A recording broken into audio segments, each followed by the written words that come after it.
The scream didn't echo for long. It was swallowed by the noise of traffic, by the careless laughter of young men who thought the world belonged to them, and by the silence of people who chose not to look. But Armand Qureshi heard it, and in that split second, something inside him shifted. Seconds later, the street went silent, not because the noise had stopped, but because courage had stepped into it.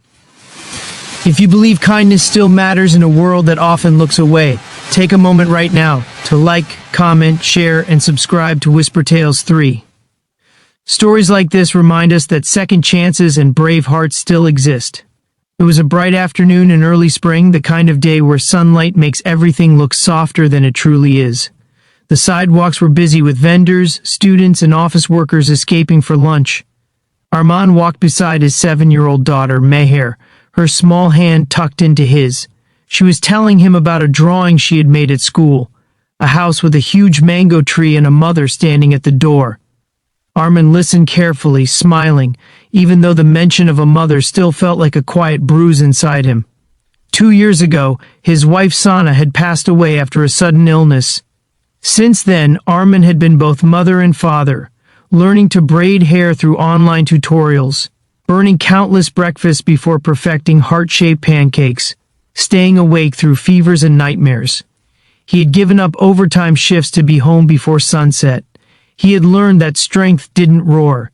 It whispered in bedtime stories and showed up in school meetings. As they reached the corner of Azhar Street, Meher's voice faded. She had noticed it too. Across the road, near a bus stop shaded by a dusty neem tree, 3 young men surrounded a woman in a pale blue scarf. Their laughter was sharp, their movements deliberate. The woman's shoulders were tense. She kept trying to step away, but they blocked her path, leaning too close, speaking words that didn't need to be heard to be understood. People walked by. Some slowed down, glanced, then kept moving. A fruit vendor shifted uncomfortably but stayed behind his cart. A motorbike revved loudly as if drowning out responsibility. The woman's eyes darted around, searching for someone, anyone. Armand felt Meher's fingers tighten around his. "Abu," she whispered, her voice trembling. In that moment, Armand faced a choice heavier than fear. He knew the risks.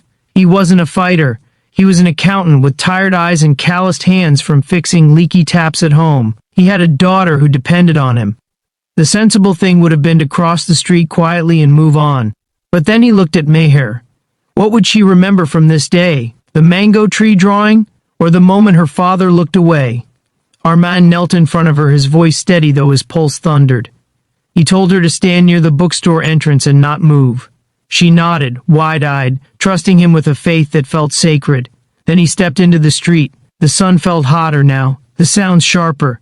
Each step toward the bus stop felt like walking against a strong wind. The young men barely noticed him at first. They were too absorbed in their own arrogance. But when Armand placed himself between them and the woman, everything shifted. Up close, he could see the fear in her eyes. Not dramatic, not loud, but the quiet kind that comes from being cornered too many times before. He didn't shout. He didn't raise his fists. He simply stood there, shoulders squared, gaze unwavering. There was something in his posture, a refusal to move, that made the air change. The tallest of the young men smirked, stepping closer, trying to intimidate him. For a brief second, doubt flickered through Armand's chest. He thought of Meher waiting across the street. He thought of hospital corridors and the promise he had made to Sana that he would raise their daughter to be brave and kind. That promise steadied him. Without breaking eye contact, Armand took out his phone and held it up, the camera clearly recording. He spoke calmly, his voice carrying more than he expected. He reminded them that harassment was a crime, that this was a public place, that their faces were now documented. There was no shouting, only certainty. Something in that certainty unsettled them. Perhaps it was the growing crowd that had started to pause, sensing the shift. Perhaps it was the realization that this quiet man was not afraid to stand alone. One by one, their laughter faded, the smirks dissolved. They muttered insults under their breath and finally stepped back, blending into the traffic of bodies that suddenly seemed very interested in watching. And just like that, the street went silent. Not literally, cars still honked, vendors still called out prices, but the silence was deeper. It was the silence of shame, of realization, of a moment that could not be undone. The woman in the blue scarf exhaled as if she had been holding her breath for years. Her name, Arman later learned, was Hiba Rahman, a schoolteacher who took that bus every day. She thanked him, her voice shaking, and quickly moved toward the arriving bus. But before boarding, she turned back and looked at him with eyes full of something heavier than gratitude. It was relief mixed with disbelief that someone had finally stepped in.